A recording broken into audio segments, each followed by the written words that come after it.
이스라엘 백성들이 광야 생활을 40년 동안 한 것으로 우리는 알고 있습니다. 정확합니다. 그런데 그 이스라엘 백성들이 홍해를 건너서 시내산까지 이르는 기간은 약 50일이었습니다. 여기에서 오순절이라는 절기가 나오는 것입니다. 시내산에 이스라엘 백성들이 이르렀을 때에 하나님께서는 백성들로 하여금 산기슭에 머물게 하고선 모세를 불러 올리십니다. 그리고 이스라엘 백성들이 가나안 땅에 들어가 지켜야 할 여러 가지 법도들을 하나님께서 명하시는 것입니다.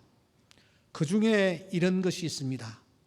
출애굽기서 23장 14절에 보시면 매년 3번 절기를 꼭 지키라 그렇게 말합니다. 3번 절기를 지켜야 하는데 그 절기가 유월절과 수장절과 맥추절입니다. 유월절은 이스라엘 백성들이 죽음의 골짜기에서 살아난 것을 감사하고 기억하는 절기죠. 수장절은 1년 동안 곡식을 거두고 난 뒤에 연말에 거둔 것에 대하여 감사하는, 오늘로 치면 추수감사절일 것입니다. 그리고 하나님은 중간에 맥추절을 지키라고 명령하십니다. 23장 16절 보시면 맥추절을 지키라. 내가 수고하여 밭에 뿌린 것의 첫 열매를 거두미니라. 하나님께서 맥추절을 지키도록 명하셨습니다. 그래서 오늘 우리 또한 하나님께서 말씀하신 이 말씀을 따르면서 맥추절을 지키기 위해서 오늘 이 자리에 참석을 했습니다. 맥추, 보리추수를 뜻합니다. 그러면 성경에서 보리추수, 맥추를 배경으로 한 성경은 어떤 성경일까요? 그리고 보리추수와 가장 관련이 깊은 인물은 도대체 누구일까요? 룻기를 우리가 폈습니다. 룻기는 이렇게 시작합니다. 1장 1절에 보시면 그 땅에 흉년이 들었더라고요. 그리고 1장은 이렇게 마무리되고 있습니다. 보리추수 시작할 때에 베들레헴에 이르렀더라. 보리추수, 흉년, 이런 단어들이 지금 뭔가를 시사하고 있는 것이 분명합니다. 그래서 2장을 열기 시작하면 본격적으로 보리 혹은 보리추수와 관련된 단어들이 쏟아지고 있는 것입니다. 2장 2절에 보시면 룻이 말합니다. 제가 밭으로 가서 이삭을 주워오겠습니다. 여기에 밭은 무슨 밭입니까? 이삭은 무슨 이삭입니까? 두말할 것도 없이 보리를 경작한 밭입니다. 그리고 보리 이삭입니다. 2장 3절에 보시면 룻이 베는 자를 따라 밭에서 이삭을 줍는데 했습니다. 무엇을 베고 있을까요? 보리를 베고 있습니다. 2장 4절에 보시면 마침 보아스가 베들레헴에서부터 와서는 베는 자들에게 드디어 그 밭 주인이 등장합니다. 보아스입니다. 그 당시 집 밭 주인은 좀채 현장에는 나타나지 않습니다. 특별히 보아스는 아주 농사를 많이 짓는 부자였습니다. 그러므로 그가 밭에 나타날 필요가 없는 것입니다. 그런데 그 보아스가 지금 밭에 등장을 하는 것입니다. 그 밭에 한 여인이 아침부터 와서는 저녁까지 이삭을 줍고 있습니다.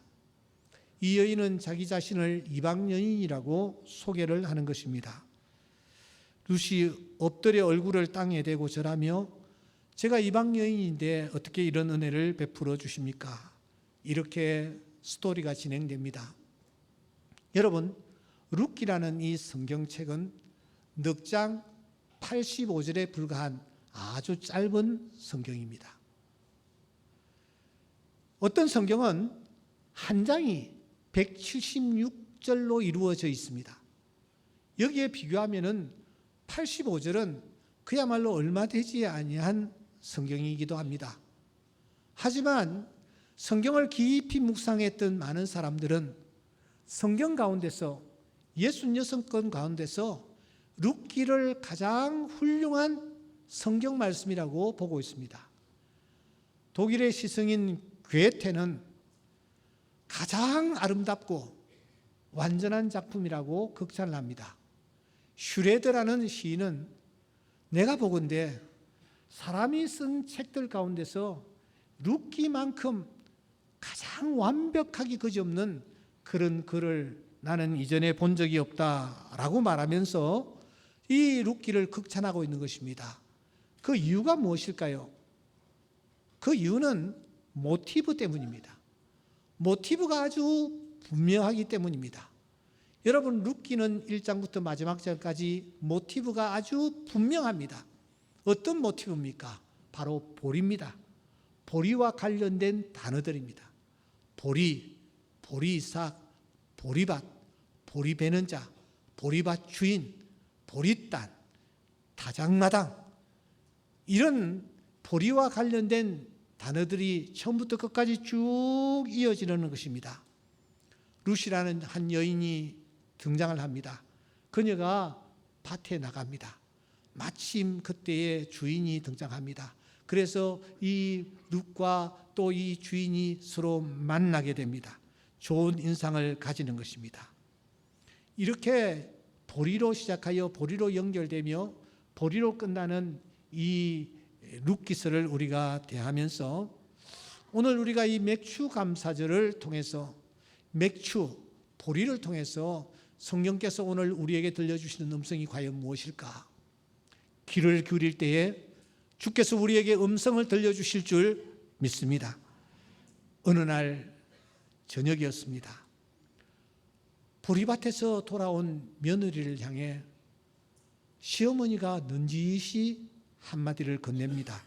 3장 1절에 보시면 내 딸아 내가 너를 위하여 안식할 곳을 구하여 너를 복되게 하여야 하지 않겠느냐. 그러면서 이 시어머니는 친족을 한 사람 소개합니다. 그리고 그 친족에게 어떻게 대해야 할 것인지에 대해서도 구체적으로 지시를 하는 것입니다. 3장 2절에 보시면 그가 오늘 밤 타작마당에서 보리를 까불 것이다.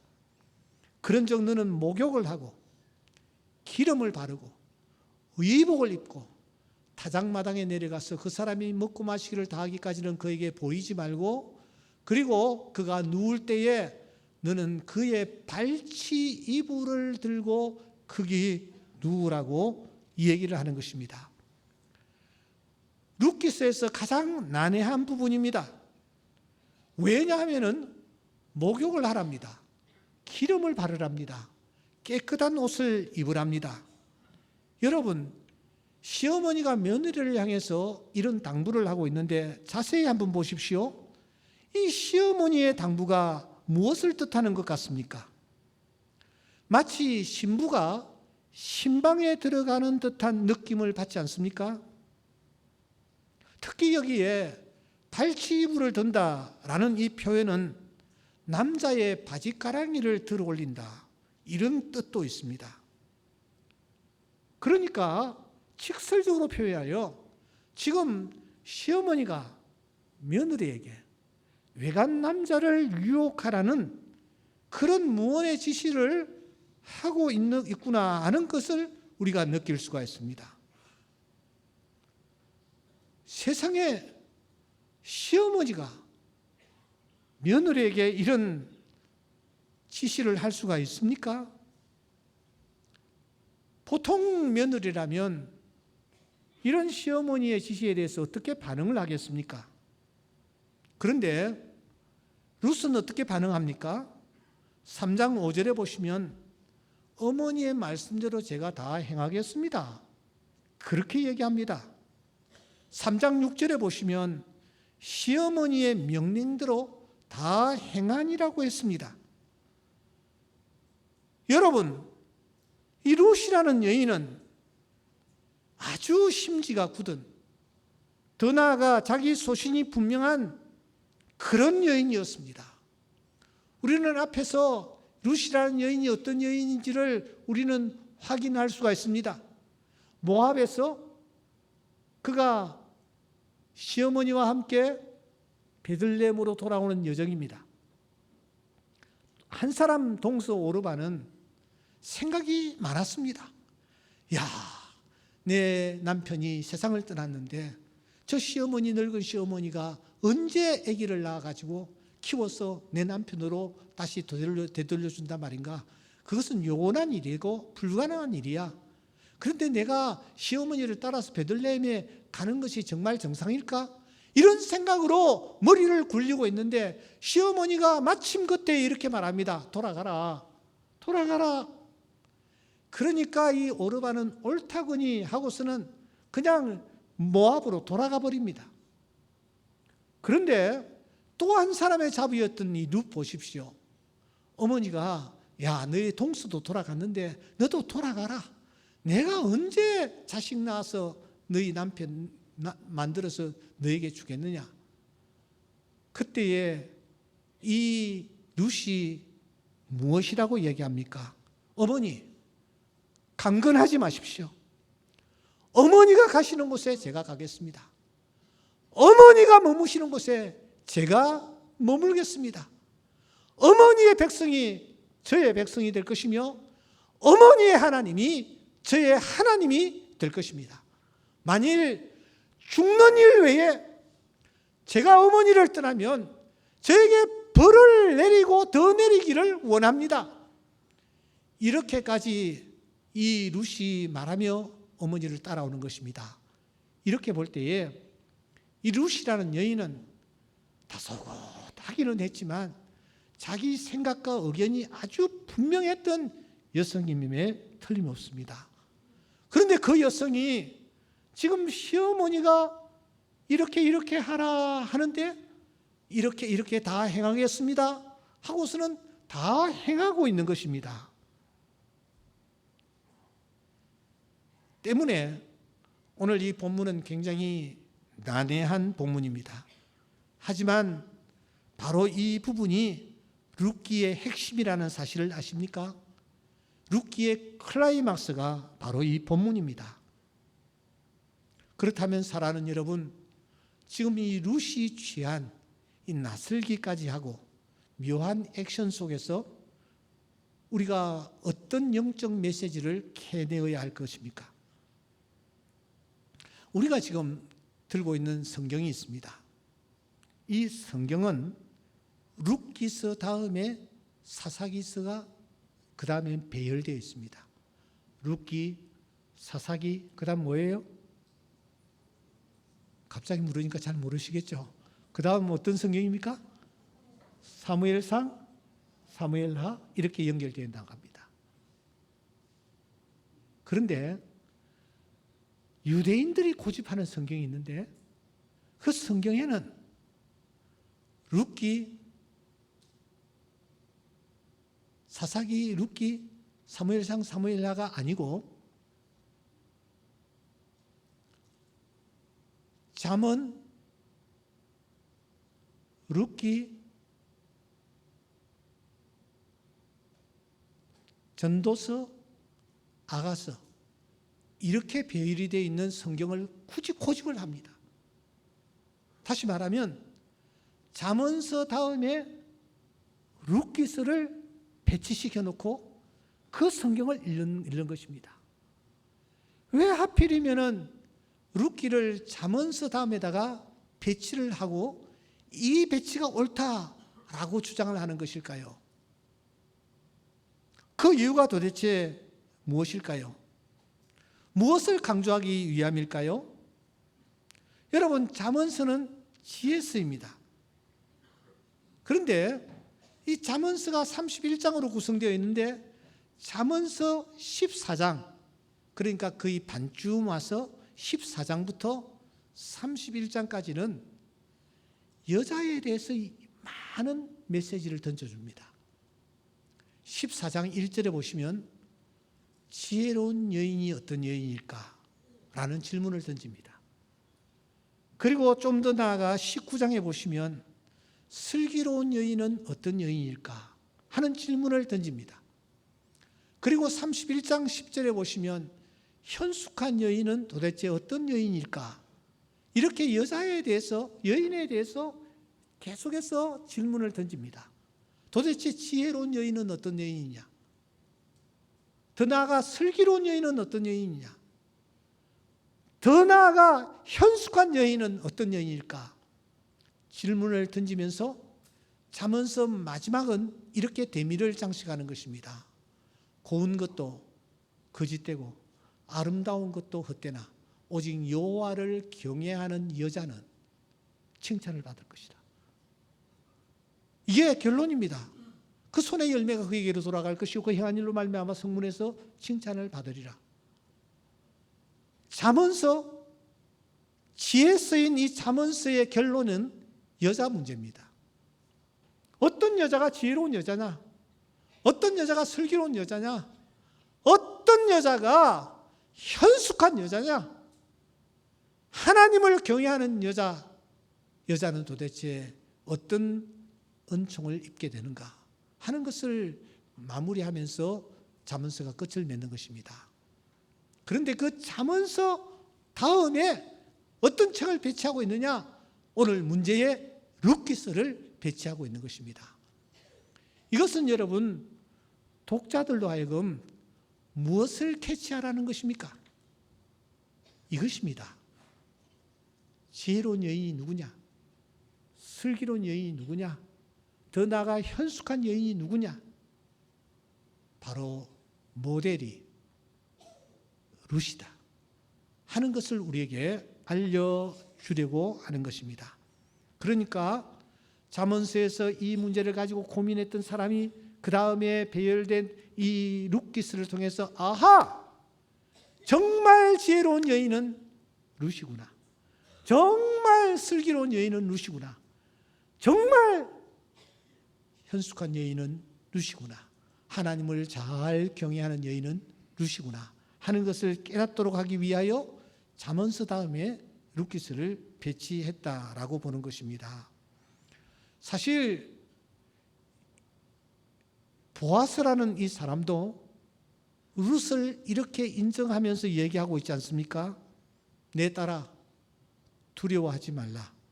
내가 현숙한 여자인 줄을 나의 성 백성이 다 아느니라. 다 아느니라. 현숙한 여인이라는 사실을 백성들이 다 알고 있다라는 것입니다. 그렇다면 사랑하는 여러분, 우리는 조금 전에 선입견을 던져버리고 룻기 3장 이 타작마당을 다시 한번 들여다봐야 합니다.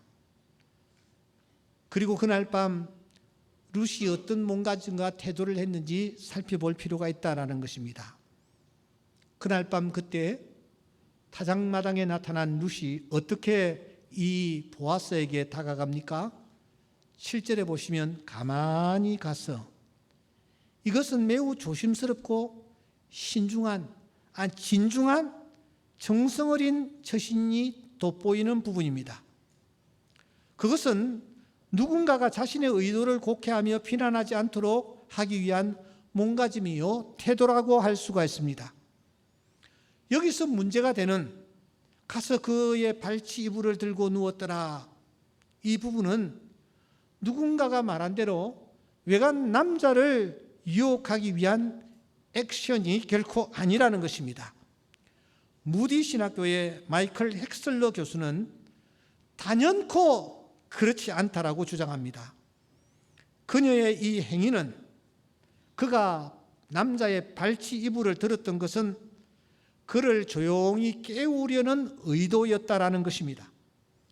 조용히 깨우니 보아스가 잠자던 보아스가 오한을 느끼며 몸을 움쭉거렸다라는 것입니다. 그래서 어떤 성경에는 깜짝 놀라 몸을 굽히고 이렇게 번역이 되어 있습니다. 그렇지 않습니까? 서늘한 곳에서 잠을 겨우 청하고 있는데 아니 이 발 쪽에서 차가운 바람이 들어오면은 자기도 모르게 몸을 일으키는 것입니다. 그러니까 그날 밤 이 룻이 누군가를 유혹하기 위해서 그렇게 나아간 것이 아니라 남녀간에 부도덕한 어떤 행위를 하기 위해서 접근한 것이 아니라는 것입니다. 그 어떤 암시도 본문에는 없다라는 것입니다. 이것은 이어지는 이 보아스의 행동을 통해서 우리는 더 확인할 수가 있습니다. 잠이 깬 보아스가 어떻게 합니까? 제일 먼저 여호와의 이름으로 룻을 대하고 있습니다. 여호와의 이름으로 룻을 대하고 있습니다. 두 번째, 그녀를 현숙한 여인으로 인정을 하고 있습니다. 셋째, 밤새도록 그녀를 보호해 주고 있지 않습니까?